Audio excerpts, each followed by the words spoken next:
Ok, vamos lá a isto. E se o livro do Apocalipse não for bem o que sempre pensámos? E se, em vez de uma profecia sobre o futuro, for na verdade um documento histórico, codificado? Quase como um mistério com 2000 anos à espera que alguém o resolva. É exatamente isso que vamos explorar. Vamos seguir as pistas de uma interpretação bastante radical, que olha para o Apocalipse não como um livro de símbolos, mas como um relato, literal, de eventos que já aconteceram. Então, por onde é que se começa uma investigação destas? Bem, pela pergunta central. Quem são, afinal, as famosas duas testemunhas? O livro do Apocalipse fala delas, claro, duas figuras com poderes incríveis que aparecem em Jerusalém, dão o seu testemunho e depois são mortas e ressuscitam. Já se disse tudo, não é? Que seriam Moisés e Elias, talvez até símbolos para a própria Igreja. A verdade é que durante séculos a identidade delas tem sido um dos maiores quebra-cabeças da teologia. Para conseguirmos sequer começar a decifrar este código, precisamos de uma abordagem diferente. Temos de deitar fora, por um momento, todas as velhas ideias sobre simbolismo e metáforas. Vamos estabelecer uma regra fundamental que vai guiar toda esta nossa análise. Pronto. E essa abordagem tem um nome: teologia de impacto. A ideia base é que as profecias não são, poéticas. Elas descrevem o impacto real, literal de Deus na história. A premissa é radicalmente simples. O que o texto diz, aconteceu. Ponto final. Não é uma representação de outra coisa qualquer, é um registro de factos. E isto leva-nos à regra de ouro de toda esta investigação, resumida nesta frase: nada representa, tudo é. É isto, esta é a filosofia toda. Cada detalhe, cada número, cada evento que está descrito no texto tem de ser tratado como um facto, literal. E quando pomos estas lentes, o Apocalipse transforma-se completamente. Deixa de ser um livro místico e passa a ser quase um relatório de acontecimentos. Muito bem, então, como bons estativos, vamos à primeira grande pista. E ela surge de um número. Um número que aparece duas vezes no texto, mas a descrever cenários completamente diferentes. Ora, isto não pode ser coincidência, pois não? Sugere uma ligação, uma sequência de eventos que temos de conseguir desvendar. E que número é este? 1260 dias. O que dá mais ou menos 3 anos e meio. E acreditem, esta duração não está ali por acaso.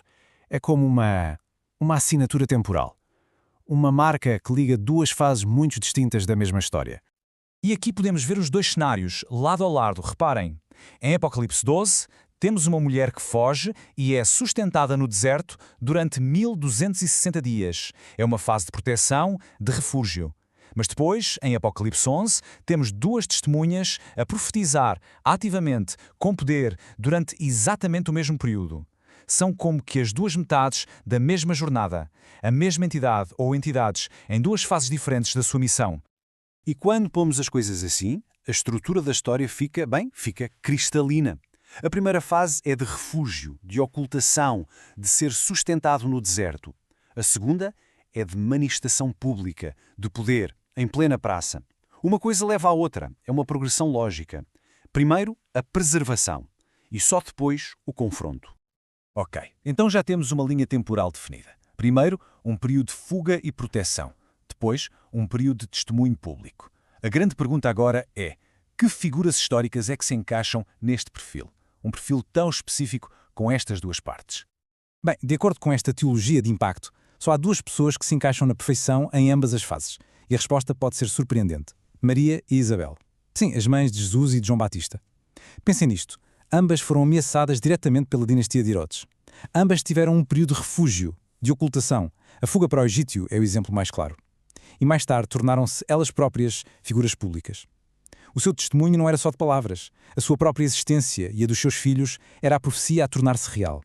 E esta ideia não aparece do nada. Na verdade, ela vai buscar uma ligação a uma profecia muito mais antiga, a do profeta Zacarias, que fala de duas oliveiras.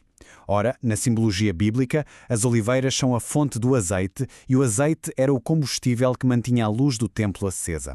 A ideia aqui é que estas duas figuras, Maria e Isabel, são as que fornecem o sustento espiritual para manter essa luz, a luz divina, acesa no mundo. Zacarias descreve-os como os dois ungidos que estão diante do Senhor de toda a terra. A função deles é precisamente sustentar a missão divina. E mais uma vez, a teologia de impacto argumenta: isto não é uma metáfora para, a lei e os profetas, ou duas instituições. É uma descrição literal da função de Maria e Isabel. A função delas era mesmo essa: sustentar, proteger e nutrir aqueles que eram a própria profecia encarnada. E agora a nossa investigação leva-nos à conclusão talvez mais chocante de todas. Porque se estamos a seguir a regra do literalismo, então a história não acaba aqui.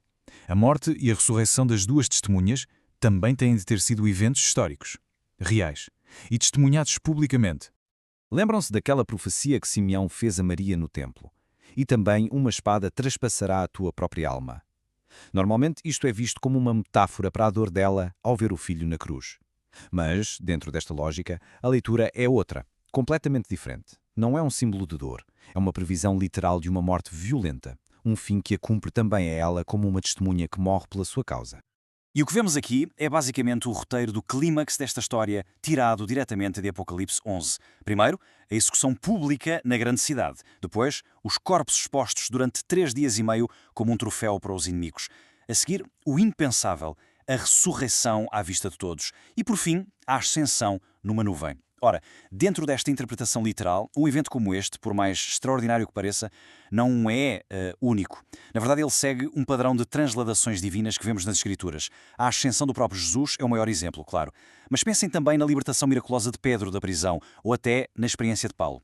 É como se fosse a derradeira confirmação divina do seu testemunho, um ato público e desafiador feito à vista de todos. Ok, então o que é que isto tudo significa se levarmos esta interpretação até às últimas consequências? O que é que acontece à nossa compreensão de tudo quando o Apocalipse deixa de ser um livro sobre o que vai acontecer e passa a ser um registro do que já aconteceu?